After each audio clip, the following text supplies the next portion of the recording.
ඔබ අද මේ දකින්නේ කැඩුම් මිදුම් නැතිනම් ෆ්‍රැක්චර් ට්‍රීට්මන්ට් එකක් සිදු කරන ආකාරය. ක්‍රීඩා කිරීමේදී පාදයේ ඇඟිල්ලක් විඳුණු අවස්ථාවක් තමයි මේ ඔබ දකින්නේ. මෙහිදී දේශීය හා පාරම්පරික තෙල් වර්ග ඊටම මෘදුව රෝගියාට ආලේප කරනවා. ඉන්පසුව මෙම කැඩුම බිඳුම සනීප වන ඖෂධීය තැවිලි පොට්ටන වලින් මෘදුව සංවාහනය කර පත්තු බැඳීම සිදු කරනවා. මෙමගින් රෝගියාගේ වේදනාව ඉක්මනින්ම සුවපත් වෙනවා වගේම අස්ථි බිඳුමත් ඊටම ඉක්මනින් ශක්තිමත් කරගන්න පුළුවන්. ඒ වගේම ඔබ දන්නවාද කැඩුම් බිඳුම් හා වැටීම් තැලීම් නිසි අයුරින් සුව නොවූ විට සිදුවන දේ. ඒ තමයි අස්ථි පේන්දු වීම හා තැල්ම ගෙඩිවීම.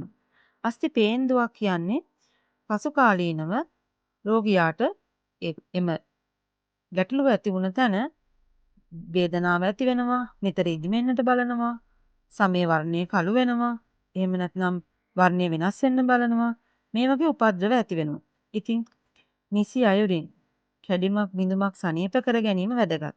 අතුරු උපද්‍රව නැතිව සැබෑ සුවයක් හා සහනයක් ලබා ගැනීමට නම් නිවැරදි දේශීය හා පාරම්පරික මෙම ප්‍රතිකාර නිසි අයුරින් සිදු කර ගැනීම වැදගත්. එමගින් ඔබට ඊටාම හොඳ සහනයක් වගේම නිවැරදි ගුණයක් ඊටාම ඉක්මනින් ලබා ගන්නට පුළුවන්.